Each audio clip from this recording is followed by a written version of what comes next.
It was supposed to be a routine checkup, a simple visit to the clinic on a quiet afternoon. The kind of day you barely remember a week later. But what happened in that waiting room would leave everyone shaken, especially one father who had no idea what was about to unfold right in front of him. It began with a little girl in a red hoodie, no older than 12, sitting beside her dad. She looked healthy, maybe a little pale, but not someone you'd expect to be the center of a medical emergency. Her father, calm and quiet, sat with one arm around her, watching the clock. To anyone else in the room, they looked like any ordinary father and daughter waiting for a doctor's call. But if you looked closely, something felt off. The girl wasn't fidgeting like kids usually do in clinics. She wasn't playing on a phone or flipping through magazines.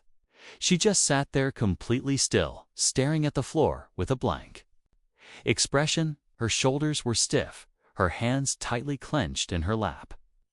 Her dad tried to make small talk, gently nudging her, asking if she felt okay, but she barely nodded in response. He assumed she was nervous about the appointment. Maybe she had a fever. Maybe she just didn't like doctors. That's normal, right? At least, that's what he kept telling himself. The receptionist called her name, and the father stood up, offering his hand to help her. But she didn't move. It took a second call before she finally stood, almost robotically, and walked toward the hallway without making eye contact with anyone. The nurse gave a polite smile, unaware that within minutes, everything was about to change. Inside the examination room, the doctor, an experienced woman with over 2 decades of practice, began the checkup like she had done thousands of times before. Temperature, blood pressure, pulse, everything seemed in range. But when she asked the girl to describe how she was feeling, the child remained silent. Her father answered instead, saying she'd been tired, not eating much, a bit withdrawn. "She's been different lately," he admitted, "but I thought it was just school stress." Still, the doctor decided to be thorough. She gently asked the girl if anything hurt, and after a long pause, the girl whispered something so quietly that only the doctor heard. Her eyes widened. Without alarming the father, she turned to her nurse and asked her to prepare the ultrasound machine just in case. "Better to rule things out," she said with a forced smile. The father looked confused. "Ultrasound, isn't that for—" He trailed off, unsure whether to ask. The doctor reassured him it was just to check on abdominal issues, maybe something with the kidneys, or possibly an appendix concern. The girl laid back on the table as the doctor applied the gel and began scanning. The room went quiet. The nurse, standing nearby, watched the monitor and suddenly stiffened. The father, now visibly worried, leaned in. The doctor didn't speak. Her eyes were locked on the screen. Her expression went from focused to confused, to something much harder to describe: disbelief, maybe even fear. The silence dragged on. The father asked, "What is it? Is she okay?" But the doctor didn't answer right away. She turned the screen slightly away, her hand frozen over the probe. She took a breath and finally looked at the nurse, then back at the man who was now standing, his protective instincts kicking in. "I need to call in a specialist," the doctor said carefully, her voice calm but firm. "Please wait here. Don't leave." "What did you see?" the father demanded, his voice rising with panic. But the doctor didn't answer. She just stepped out, already dialing her phone. Back in the room, the girl finally turned to look at her dad. Her eyes met his for the first time that day. And in that brief moment, there was something in her expression that stopped him cold. Not fear, not sadness, but something else. Something he couldn't read. Something he hadn't seen in his daughter before. Outside, the hallway buzzed quietly with normal clinic sounds. Phones ringing, nurses chatting, footsteps clicking against the tile floors. But inside that room, time had slowed. The monitor still showed the last frozen image from the ultrasound. A black and white shape, unmistakable, confusing, impossible. The father stared at the screen, trying to make sense of what he was seeing. And then it hit him. He gasped, but before he could say another word, the door opened again. The real story began. The door opened slowly, and a second doctor walked in, older, with sharp eyes and a serious expression. He glanced at the screen, then at the girl, then at the father, who was now standing between them, confused and protective. The first doctor followed close behind, whispering something to the specialist. They didn't explain much, only said they needed to take a few more scans. The father nodded, though his face clearly showed he was getting more and more worried by the minute. He kept looking at his daughter, trying to find answers in her blank stare. But she still wouldn't say a word. The girl didn't seem scared. She wasn't crying or asking questions. She just kept lying there, still and quiet, like she'd already known what they were going to find. That unsettled him more than anything. He kept wondering, what is she not telling me? What is going on? The specialist adjusted the machine and began another round of imaging, pressing more firmly this time, watching the monitor carefully. The room stayed quiet, except for the faint sound of the machine humming. The nurse stood off to the side, her hands nervously folded. Everyone's eyes were fixed on the screen. Everyone except the girl. Her eyes were closed now, as if she'd completely checked out from whatever was happening. Finally, the specialist stepped back and turned to the first doctor. "We'll need a pediatric consult immediately," he said in a low voice, "and notify administration, quietly." The father snapped. "What are you talking about? Someone tell me what's going on." The first doctor hesitated, looking at the girl again. "Sir, we just need to confirm some things. There's something we weren't expecting. But I promise, we're doing everything we can." "You're not answering me," the father said. His voice was rising, but it wasn't anger, it was fear. They didn't blame him. Any parent would react the same, but they couldn't give him answers. Yet, not until they were sure, because what they saw in the ultrasound didn't make sense. It wasn't normal, and it wasn't something they'd want to guess about. Outside the room, the nurse quietly made a call from the hallway, requesting additional staff and a pediatric counselor. The clinic wasn't equipped for something like this. This was beyond routine, beyond rare. It was the kind of case that would be reviewed, written about, maybe even investigated. But right now, all they could do was try to keep things calm, quiet. Back in the room, the father turned to his daughter again. "Sweetheart," he said gently, kneeling next to her, "please talk to me. Tell me what's wrong.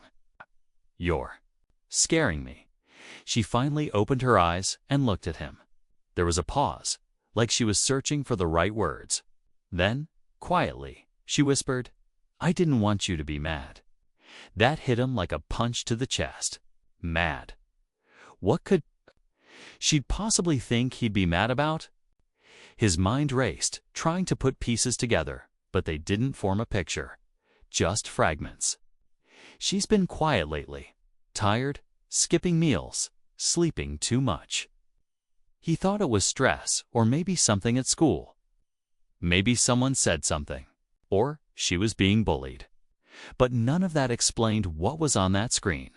He turned back to the doctors. "Did someone hurt her?" he asked suddenly, his voice trembling. "Is that what this is?" The doctors didn't answer, but the tension in the room said enough. They weren't just worried, they were being careful. Too careful? The girl didn't say anything else. She just stared at the ceiling now, like she was no longer part of the conversation. It was like she'd gone far away, leaving only her body behind. Her father sat next to her, holding her hand tightly, trying not to fall apart.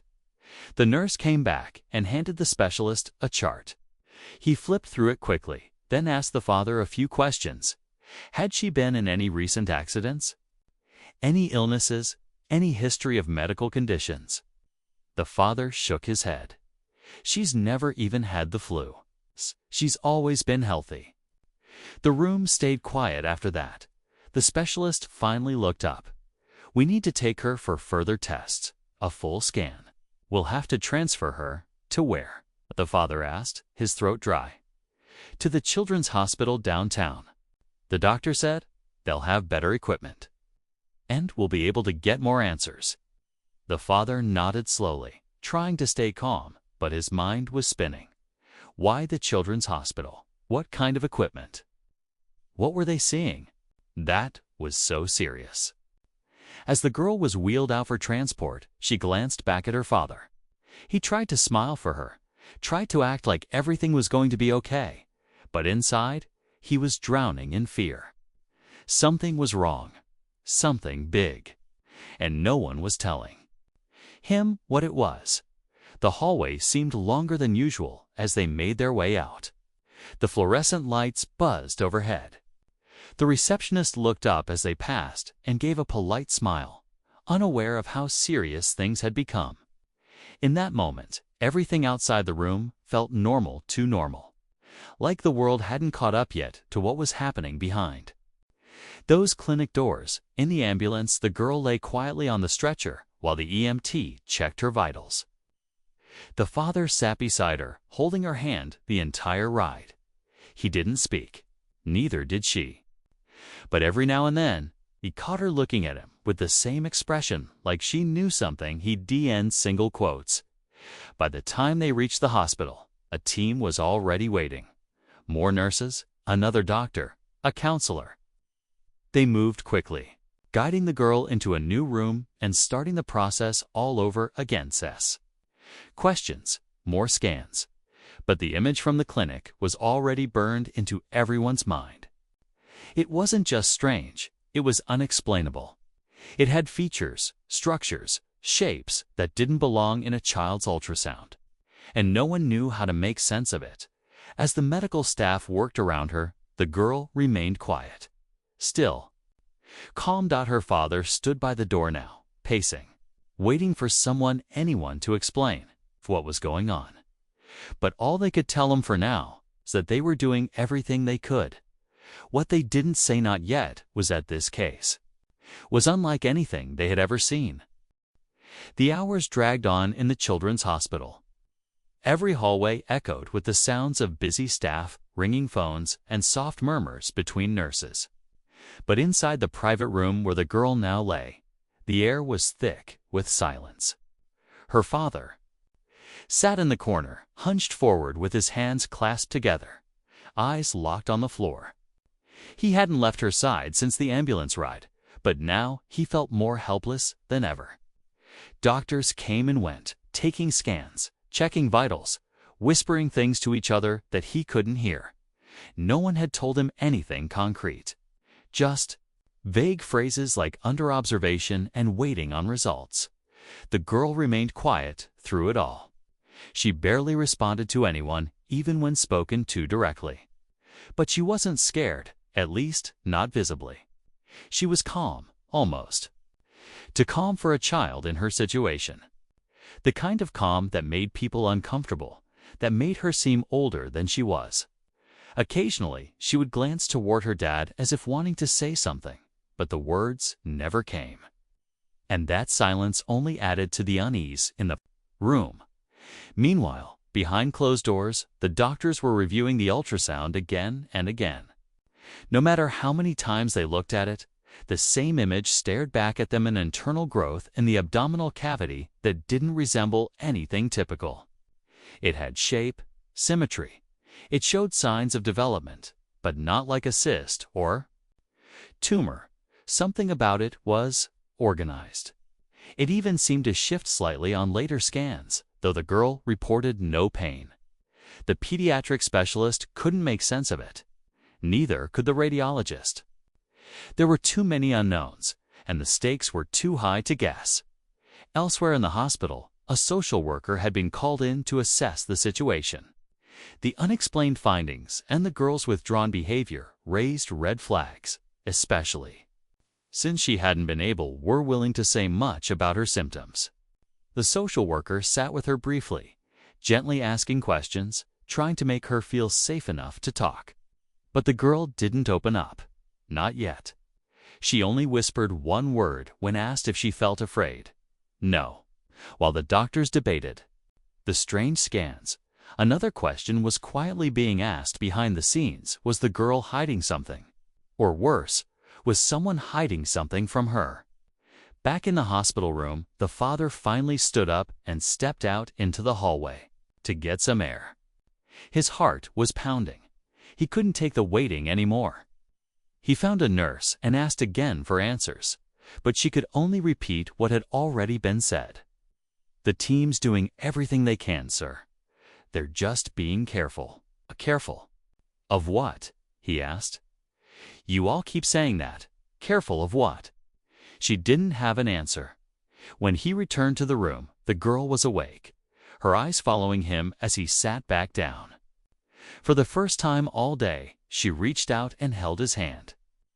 He looked at her, and something about the way she did it, deliberate, calm, made him feel even more uneasy. Like she knew something he didn't. Like she had accepted whatever this was before anyone else had. Meanwhile, in a quiet corner of the hospital, the lead specialist reviewed her case history. Nothing unusual. No recent injuries. No surgeries. No prior health conditions. Her medical file was clean. Too clean. That's when he asked the question that no one else had. Where's the mother? When asked earlier, the father had mentioned she wasn't in the picture. She left a few years ago, he'd said quickly. It's just been the two of us since. But something about that didn't sit right. Not that it was necessarily suspicious, but it added another layer to an already confusing story. The girl hadn't mentioned her mother once. She hadn't really mentioned anything. One of the nurses who had been with the girl during intake mentioned something odd. Something that stuck with her. When the girl was asked to describe where it hurt, she gently rested her hand on her lower abdomen and whispered, "It moves." That detail was enough to bring in another round of specialists. Movement inside the abdomen, but not digestive, not muscular. The theory that had once been unthinkable was now being quietly discussed. Was it possible this wasn't a medical illness at all, but something else entirely? And if so, what did that mean? In the lab, the scans were being run through advanced imaging software. The patterns were strange. There were no clear signs of illness or injury. No tumors. No infection. Yet there was something. There's something. Growing. And more than that, it was reacting. Slight changes in position. Subtle fluctuations in heat. Like it was aware. The lead doctor looked at the printouts again, trying to find some kind of precedent, some previous case that even remotely resembled what they were seeing. But nothing matched. The database came up empty. It was as if they were dealing with something completely new. Back in the room, the girl finally spoke. Just one quiet sentence. "It's okay, Daddy. It's almost ready." The father's heart nearly stopped. "What do you mean? What's almost ready?" She didn't answer. He called the nurse immediately. But by the time the doctors returned, the girl was already asleep again. Peaceful, as if nothing unusual had happened. And yet, something very unusual was happening. The tension in the hospital continued to grow. Specialists were now speaking in hushed tones, trying to determine the next step. Do they operate? Do they observe longer? Do they report it? And if so report, what? No one had answers, only questions. And the deeper they looked, the stranger things became, because in all their years of training, in all their experience, none of them had ever seen anything like this. The hospital room grew colder as the night wore on. Lights dimmed in the hallways, and most of the usual noise faded to soft footsteps and distant beeping monitors. But in that one room where the girl in the red hoodie late felt like time had stopped altogether. The father sat upright in the stiff visitor's chair, his body tense, his mind racing. He hadn't slept in nearly 24 hours. His eyes kept flicking to the monitor above his daughter's bed, watching the vitals scroll by, even though he had no idea what most of the numbers meant. He just needed to see that they were moving, that she was still stable, still with him. Earlier that evening, a neurologist had been called in, not because there were signs of a neurological problem, but because the girl's calm, detached state made no psychological sense.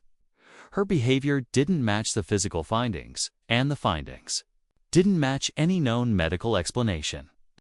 When the team attempted another scan, the girl refused. She wasn't afraid, just firm. "It's not time yet," she said softly, as if she were waiting for something specific, as if she knew more than she let on.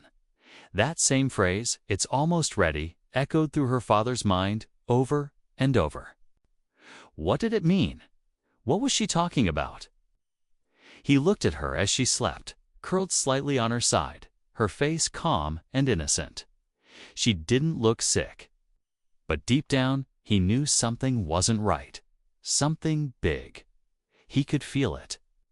It was like standing on the edge of a cliff, waiting for the wind to push you over. Across the hospital, the lead doctors had gathered in a small conference room, huddled over her latest scans. A newer 3D image had shown something that confirmed their worst fears, whatever was inside her. It had shape and definition, a structure, multiple layers. There were pulse-like readings within it, and faint signs of rhythmic movement. Not random. Not muscle spasms coordinated. Some of the doctors backed away from the monitor, speechless. One even asked if the machine was faulty. But when they rerun the scan, the results were the same. The only difference was, it had shifted again. The word growth no longer felt accurate. Entity was the term someone finally used, cautiously. But no one wanted to say out loud what they were all thinking. Down in the basement level, hospital security was quietly notified. Not because of any threat, but because the hospital administration wanted tighter control on access to the case. Rumors had started to spread. A few nurses whispered about the girl with the strange scan. Some thought it was a medical mystery. Others whispered something more. Back in the room, around 2:13 a.m., the girl sat up suddenly. No alarm, no distress, just wide awake, eyes locked straight ahead. Her father jumped up instantly, startled. "Are you okay? What's wrong?" She didn't answer at first. Then, without turning her head, she said quietly, "It's almost time now." He swallowed hard. Time for what? "Please tell me what's going on." She finally turned to him and looked him dead in the eyes. Her expression was calm, but serious.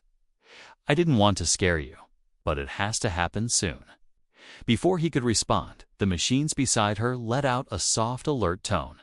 Nothing critical, just a shift in her heart rate. Nurses rushed in seconds later, checking her over, but she remained steady, alert.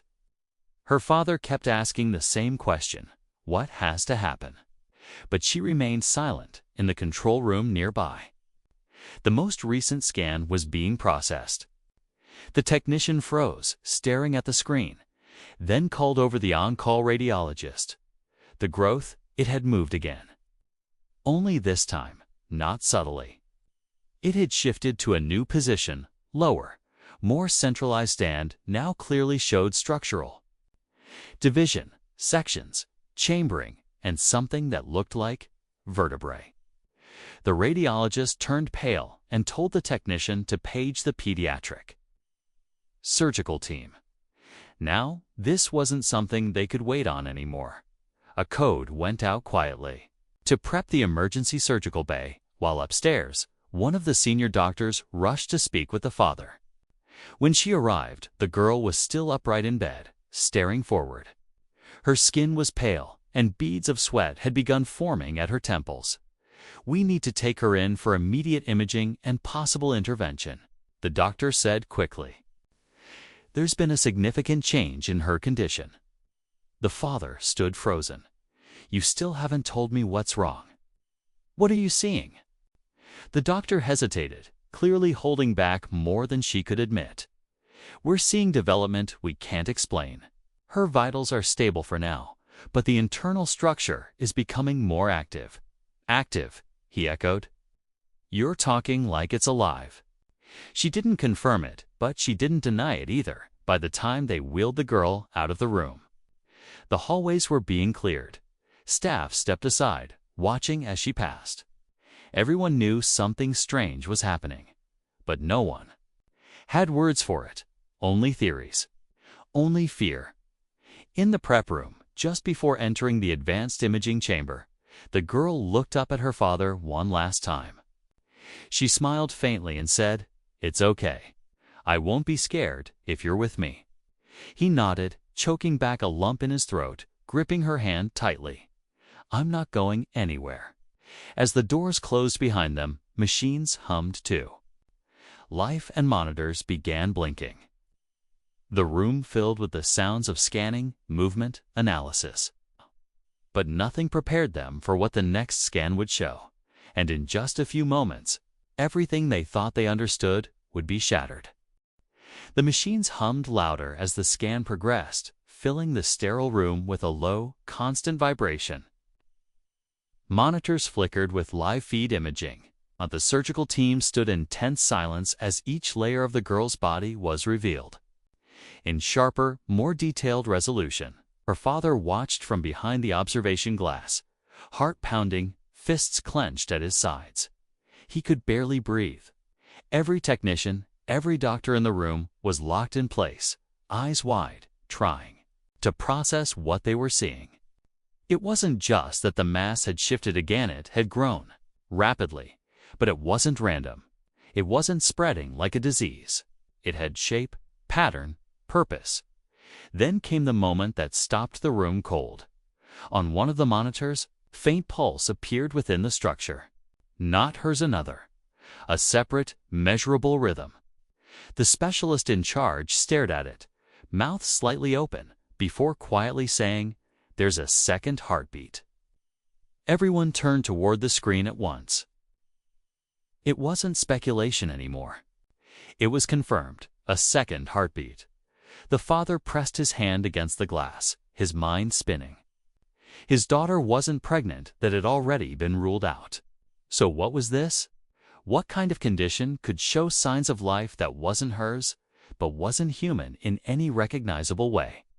But just as the room absorbed that shock, another complication unfolded. The girl suddenly convulsed just once, but enough to cause a spike in all her vitals. Staff rushed in, surrounding her, calming her down. She didn't scream. She didn't cry.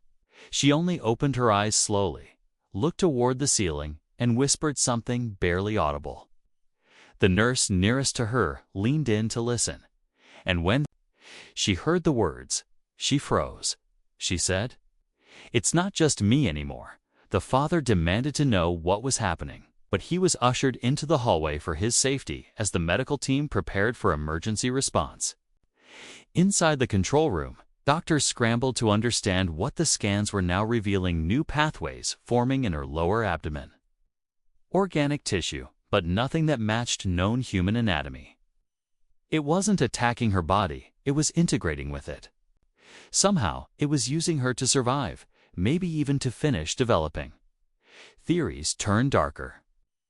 Was this some kind of biological parasite? A rare developmental disorder? A mutation? The lead surgeon raised a possibility no one wanted to say out loud. Was this a deliberate implantation? Security had already been discreetly monitoring her file, trying to trace her past medical visits. That's when the second plot twist hit. A new report came in from the lab reviewing archived blood samples. Someone had cross-referenced her DNA and found irregularities to different sets of chromosomes within the same body. It made no sense at first, but the longer they looked, the clearer it became. There was foreign DNA present, genetically engineered. Not from her, not from her parents. It had been introduced, not recently, years ago. The girl wasn't just a patient anymore. She was the carrier of something designed, created. Maybe not for harm, but not by accident either. The father was pulled into a side room and told quietly, "There may have been a medical procedure done years ago. Without your consent, he didn't understand." Procedure? What kind of procedure? But the doctors didn't have answers. It's only data. Her records between ages 5 and 7 had gaps, no clinic visits, no pediatric logs. That was around the time her mother had left. And suddenly, everything changed. The father remembered how withdrawn his daughter had become around that time, how her mother had taken her on long trips, sometimes disappearing for days, only to come back without explanation. He had asked questions, of course, but never got clear answers. At the time, he thought maybe it was just divorce tension. But now, a darker truth was forming. What if her mother had allowed something to be done? Or worse, had arranged it? The doctors needed time to study what was happening, but time was slipping away fast. The girl's vitals were shifting again. Whatever was growing inside her was getting stronger. And it was no longer just passive. There were signs of neural activity near the spinal cord. Reflex movement. It was learning. Security footage from earlier that week was pulled up. In one clip, taken during her first hospital visit a few days ago, she had walked past a powered-down monitor, and the screen had flickered, as if something inside her had triggered it. Now, things were spiraling.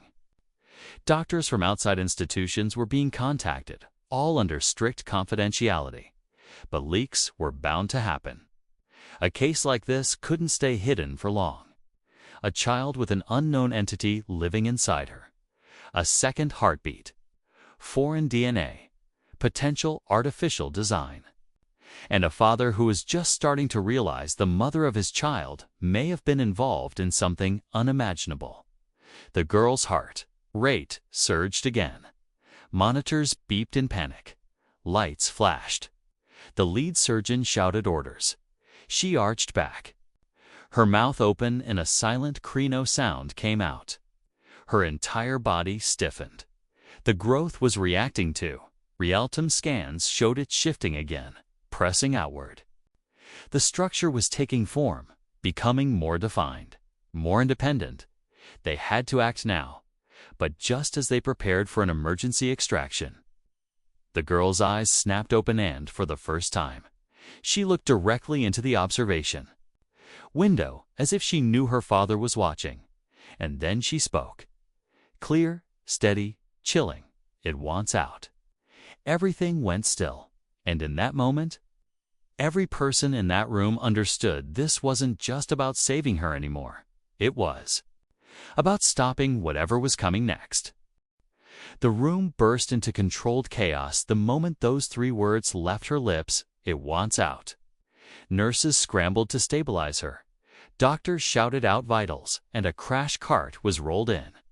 The girl lay frozen on the table, her chest rising and falling rapidly, sweat pouring from her forehead. Alarms blared on the monitors. Her heartbeat was still strong, but the second one was now erratic, pounding like a drum, faster than before. In the observation room, the father slammed his hand on the glass, demanding to be let in, screaming for someone to tell him what was happening to his daughter. A staff member finally pulled him back, explaining in rushed words that an emergency extraction was the only chance now. Whatever had been growing inside her was becoming unstable. It was responding to external stimuli, heat, noise, maybe even emotion. One surgeon whispered the words no one else dared say. It's aware. The girl suddenly gripped the rails of the bed with unnatural strength. Her body arched again. The growth inside her pressed forward against her, skin visible now, moving under the surface like a wave of pressure. Her body was rejecting it, but not in the way you'd expect. Not an infection, not a defense, something more. Coordinated. Like the two were locked in a final internal struggle. One of the doctors shouted, "We have to go in now." They rushed her down the hallway toward a sterile operating suite, the kind reserved for highly sensitive cases. As they prepped her for surgery, the lead surgeon asked her gently, "Do you know what it is?" The girl, still conscious, nodded faintly. "It's part of me." But it wasn't supposed to wake up yet. Those words stopped the surgeon cold. "Wake up." The girl didn't respond again. Her eyes closed, and she went limp. The operating team worked quickly. A small incision revealed layers of unusual tissue fibers, but clean. No sign of disease, no bleeding. It responded oddly, two lights shrinking away, then stretching forward again. Beneath it, they found a sac translucent, pulsing with a life of its own. The second heartbeat was coming from inside it. Then, just as the surgeon reached toward it, the power flickered. For a split second, all the machines went dark. The monitors, the lights, the surgical tools. Everything froze in place, then back up. Power kicked in. But what they saw next was impossible. The sac had opened, not like a rupture, but like a choice. It had split neatly down the center and inside. There was no monster, no creature, no parasite. There was a second girl, tiny, underdeveloped, breathing weakly, perfectly human. Gasps filled the room. The father burst through the doors moments later, followed by security, unable to wait any longer. And when he saw what the team was holding in their hands, he dropped to his knees in shock. It was her twin, or more accurately, the twin who had never been born, absorbed in utero, hidden in the body of her sister, developing silently for years. But something had triggered her growth. Something had told her to continue. And somehow, she had survived tucked away, connected through tissue, through blood, through whatever medical anomaly had made this possible. But this wasn't just a medical marvel. It went deeper. Later, after the surgery, when both girls were stabilized, one in recovery, the other in neonatal care, the full truth began to unfold. A researcher came forward anonymously. Years ago, an experimental fertility program had tested an unapproved in vitro technique on a small number of women. Without full disclosure, one of the trials involved embryo fusion and gene-splitting protocols designed to prevent genetic disease. It was unethical, illegal, and after early results showed instability. The project had been buried, but the girl's mother had been part of it, and when things got complicated, she left, leaving the child and her future in her father's hands. Without ever telling him what had been done, the twins had formed differently. One absorbed into the other, but not completely. For over a decade, the undeveloped twin remained dormant until a combination of hormonal changes, puberty, and stress activated her growth. That's what the scans were picking up. That was the second heartbeat. But here was the twist. No one could explain. The dormant twin had brain activity, not strong, not verbal, but enough to be aware, to learn, to react. She wasn't just alive, she was conscious, as doctors and specialists rushed to write reports, prepare papers, and alert authorities. The girl in the red hoodie finally opened her eyes in recovery. Her father sat beside her, holding her hand, barely able to speak. She looked at him quietly, then whispered, "I told you she was coming." He blinked, heart pounding. "You knew." She nodded slowly.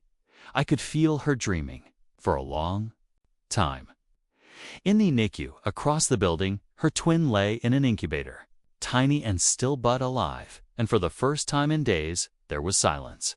Not fear, not panic, just the heavy, overwhelming quiet of a mystery that had revealed itself, but not completely, because no one could answer the final question. How did she survive for so long, hidden inside another? And more importantly, what would she remember when she woke up? Days passed in a fog of uncertainty and recovery. The hospital became a bubble of quiet attention, where every second brought new whispers, new questions, and slowly, some answers. The girl Elena remained stable after the surgery, her strength returning faster than anyone expected. Her body was healing, but her thoughts were still elsewhere. Her father never left her side. He would sit there quietly, sometimes holding her hand, sometimes just watching her breathe, still trying to understand how something so unbelievable could have happened. In the neonatal wing, her twin, who the nurses began calling Ivy, was growing stronger. Monitors tracked her vitals, her brain waves, her progress. At first, Ivy barely moved, just tiny shifts and slow breathing. But by the fourth day, her fingers twitched. She turned her head toward sound. She flinched in response to light. Every reaction was proof she was there, not just physically, but consciously. The staff was stunned. They ran scans, consulted experts, contacted former researchers from the shuttered fertility project. Desperate to understand how a life could survive hidden in another for over a decade, the truth unfolded slowly. Decades ago, a private biotech lab had tested embryo fusion as a solution for genetic disorders. The goal had been noble, to combine the best traits of two embryos, discarding the weaker one during early development. But the trials were rushed, and long-term effects hadn't been studied. In Elena's case, the fusion failed partway through then one embryo absorbing the other completely. Ivy had remained embedded inside Elena's lower abdomen, suspended in stasis by a shared circulatory system. Over time, as Elena grew, so did Ivy, but at a rate that remained undetectable by standard scans till now. The ethics board at the hospital launched a formal inquiry. Medical authorities from across the country reached out. Meanwhile, Elena's father received a private call from someone he hadn't heard from in years. Elena's mother. She had seen the news. Her voice was trembling, full of guilt, her words scattered and apologetic. She never meant for this to happen, she said. She was young, desperate to have a child, and the clinic offered a solution. She didn't know the risks. She thought the procedure had worked as intended. When things began to feel off, when Elena would complain of strange dreams, of voices, of sensations she couldn't explain, her mother had panicked. She thought she'd made a mistake that couldn't be undone. And rather than face it, she left. Now, faced with the truth, she wanted to see her daughters. Elena's father was hesitant, but eventually, for Elena's sake, he agreed. The reunion wasn't dramatic. There were no angry words, no tears of rage. Just a quiet, emotional meeting in a hospital room where the woman who had once disappeared stood before the child she left behind. Elena looked at her for a long time and finally said, "You knew something wasn't right." Her mother nodded, tears in her eyes. "I didn't know how to fix it." Elena didn't forgive her completely in that moment. But she didn't turn her away either. She simply said, "I have a sister now. That's all that matters." In the weeks that followed, the story gained quiet traction online. Due to strict medical confidentiality and the sensitive nature of the case, most of the real details were kept out of the media. But whispers spread about the girl with the second heartbeat, about the growth that wasn't a tumor, but a person, about the miracle of survival, and the questions it raised about what makes us human. Elena began therapy, both physical and psychological. She had to rebuild strength, adjust to the sudden emptiness inside her body, and process the emotional weight of knowing she had carried another life within her. Strangely, she didn't see it as a burden. She described it as a connection. She told her therapist she'd always felt like someone else was with her, whispering in her dreams, guiding her through fears and pain. She now understood what it had meant. Meanwhile, Ivy continued to grow stronger. She was still small, still fragile, but she was eating, moving, and responding more each day. Doctors debated her development timeline, whether her mind would catch up, whether she'd speak, whether her motor functions would match her age eventually.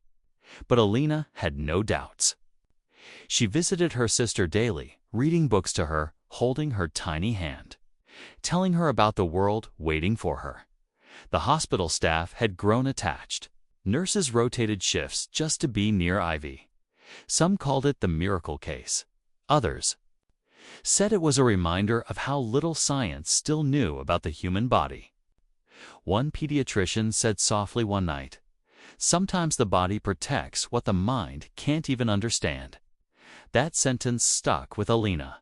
It made her believe this wasn't an accident. That maybe Ivy had waited because she wasn't meant to be born until now. When Alina was finally discharged, the media had started losing interest.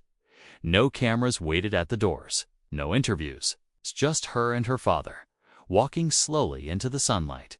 Ivy still in NICU, but expected to join them.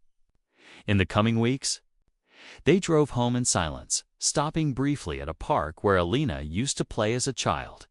She sat on a bench, breathing in the summer air, and looked up at the sky.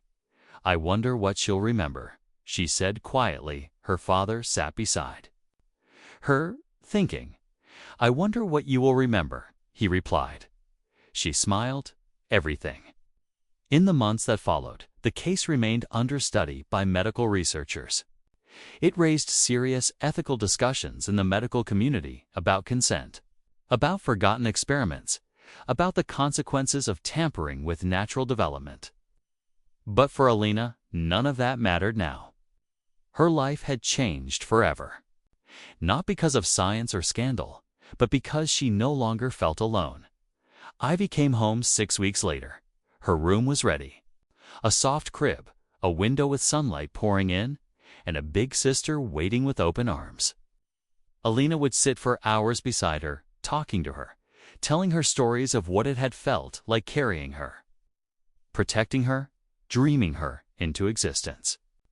Ivy couldn't answer yet, but her eyes would follow Alina's voice with calm focus, like she already knew it better than anything else. And maybe she did. The world didn't remember the story for long. New headlines came, louder scandals, more urgent news. But in a quiet house at the edge of town, two sisters were learning about each other from the beginning, one with a lifetime of memories, and one with a future just beginning to form. What mattered now wasn't how Ivy got here. What mattered was that she was finally home.